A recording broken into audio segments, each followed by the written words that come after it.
You ever wonder why there is so much controversy? There is so much disunity, and in general, there's no peace. One of the reasons for that is because of bad management. People that don't know how to live, right? The hardest part for most people is relinquishing control. The best leaders in the world are the ones that know how to lead both from the front, but more importantly from behind. One of the challenges that in any organization, in any church, is who is at the front and who is at the back.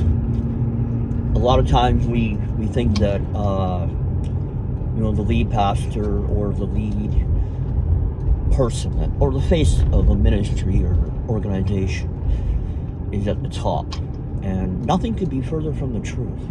In fact, if you really delve deep into the book, the Bible, which is basically basic instructions before leaving Earth. But I would put it more mildly, instructions while you're on Earth, is a better and more accurate explanation for that. But here's the problem. Most people, they look at the face of the ministry, they look at the one that's in the public eye, getting all the attention, getting all the accolades, the glory, and usually that's going to be the one that's doing all the talking, or the one that's doing all the popular things. One of the dangers with that is that most people cannot handle fame, power, authority, and once they get a taste of the all eyes on me, Tupac, they don't want to give that up. They really truly don't want to give that up.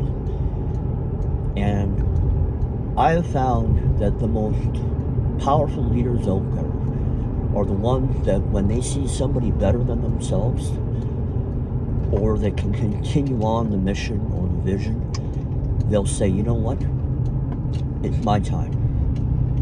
And I got no problem with that.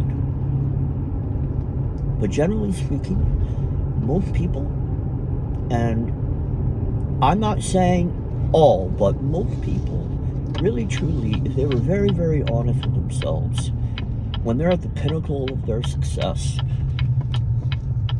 they really truly don't want to give that up, right? It's a hard thing to do. Years ago, I had, in fact, it was the night before I had my tumor removed under my arm. And we were at a very wealthy man's house for dinner. They were very gracious, very kind to me and my family. And they knew I was going in for surgery, and they just wanted to have the family over to be an encouragement. Because remember, there's a lot of unknown, right? What was it? The tumor, was it cancerous? What was it, right? It turned out to be good. And obviously that day, everybody came around, the whole church prayed for me and everything. But that night, we were in the dining room at this beautiful house, in-ground pool, hot tub, just beautiful place. And while they were wealthy people, very wealthy people, they were down to earth. And he told me something. He said, because they had a family business, right? Just like our family did. And he said, let me tell you something. The most important thing in the world is the whole team. Together each can achieve the mission. And he said, when you're starting out, you might be the guy just pushing the broom. You might be the guy just, at the bottom of the totem pole. But do that job to the best of your ability, because everybody relies on you. He said, if you're in a warehouse and there's forklifts and all that, and the floor is not squeaky clean, and that forklift runs over something, you now have a problem. And now you have to deal with that problem. Now, that involves everybody, right? So it doesn't matter what job you have or what role you have in the assembly, the church. It doesn't matter who you are. It is a whole body of people working together to get the mission done. The problem we have is that most people are not content to be the guy at the bottom. And in the church, you're not at the bottom.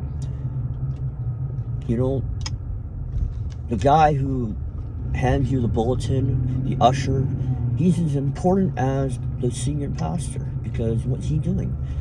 He's taking you to your position where you're going to seat. And that is as important as what the sermon is about. Because if you don't have a seat, you're going to miss the sermon, right? So when you go to church next time, thank the usher. Thank the lady at the front that greets you. It's okay to thank the lead pastor and then let him know that you appreciate what he's done and that he is appreciated, right? I will admit that being a pastor can be, and my grandfather was one, and I understood from him, he said it can be a thankless job, right?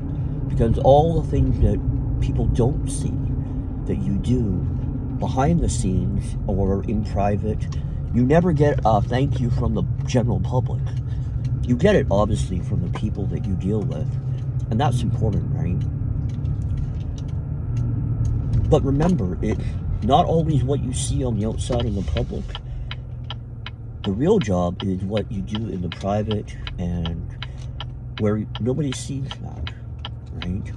And a lot of people are not humble enough to get down and dirty in the trenches because you gotta get dirty.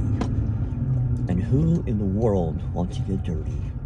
That's why a lot of these pastors with all these rich and wealthy people, they, I don't know. I have a problem with it, right? I have a huge problem with it. Always did.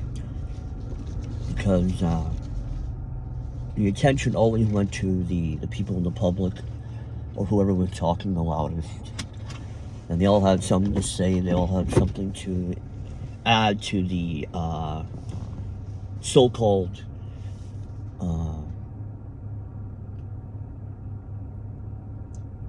they all had an opinion. And that opinion, generally speaking, generally was not for the good of the body. It was just they wanted to be heard. And if you want to be heard, well, go to some public square, get a microphone, and just start talking. You'll get heard.